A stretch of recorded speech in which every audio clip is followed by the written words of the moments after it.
Big story tonight. 3 Duke Lacrosse players vindicated 18 years after they were falsely accused of rape. The accuser, Crystal Mangum, revealing she made the entire story up. She revealed the bombshell truth during a podcast recorded at the North Carolina Correctional Institute for Women. Although the 3 former Duke players were declared innocent a year after the accusation, her words caused a ripple effect far beyond the university. And tonight we are hearing from people who were involved in that case back in 2006. Here's our race and culture reporter, Akila Davis. Almost 20 years later, we're hearing this bombshell admission by Crystal Mangum, then a black NCCU student who attended a party hosted by white Duke students. Her claims of rape caused division among racial lines here in Durham.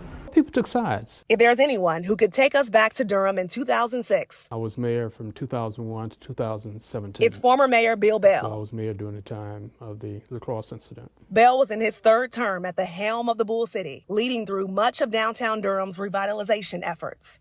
The Lacrosse case sent shock. Yo, so we back in here for another edition. I ain't even gonna make y'all sit through all that. This shit's painful.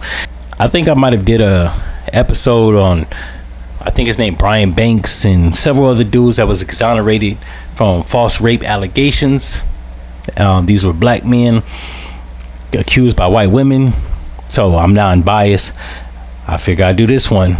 White niggas accused by a black woman.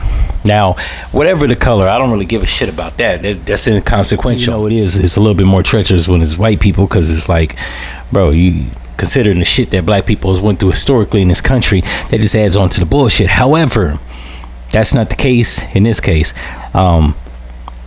Anybody lying and making accusations against a person saying that they did something they ain't do, your ass need to be jailed too. Now, she's already incarcerated. Seemed like this bitch got a knack for getting in trouble. She's a fucking criminal.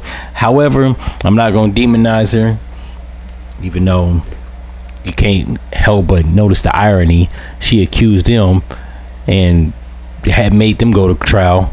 Fast forward 20 years ago, she's DOC property of the state. What an ironic world we live in.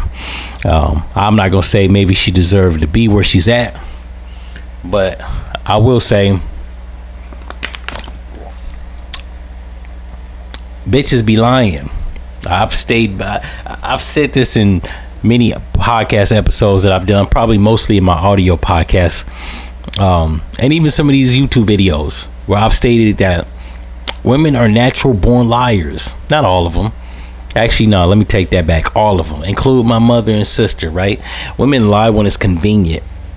The good Lord didn't make them stronger than us, so he had to give them a defense mechanism, and I believe manipulation and intelligence is one of the two of the things that he gave them. And I think with that manipulation and intelligence, you can conjure up the ability to tell a damn lie and be deceptive. Every girlfriend that I've had has always lied, right? About stupid shit. They lied even when they thought they had me fooled. Now, I'm probably, as a wise man, you typically don't never say anything most of the time, especially as you get older. You just know when a person's lying and just take it with a grain of salt. If I was these dudes, I ain't gonna lie, I would sue her for defamation, even though they were exonerated, didn't go to jail, right? And it was proven that they didn't do it. Her actually admitting that she lied, she's liable. And I'd be suing her for her mech check when she get out of jail. I don't know at 46 why the fuck you would be locked up though. Like when you're pressing 50 and you're like incarcerated, like unless you're doing a life sentence for murder or some shit, it's just weird. It's like, what the fuck you doing in jail at almost 50 years old? Like, you should have been doing some shit with your life. Anything. It clearly, I don't know if she got a damn degree at Duke. It doesn't seem like she did. If she did, I don't think she would end up in prison. But then that's another issue for another time. So I think they need to sue this hoe when she get out of jail. That's just where I'm at with it. In any event, if y'all like this episode, you know what to do, and I'm out.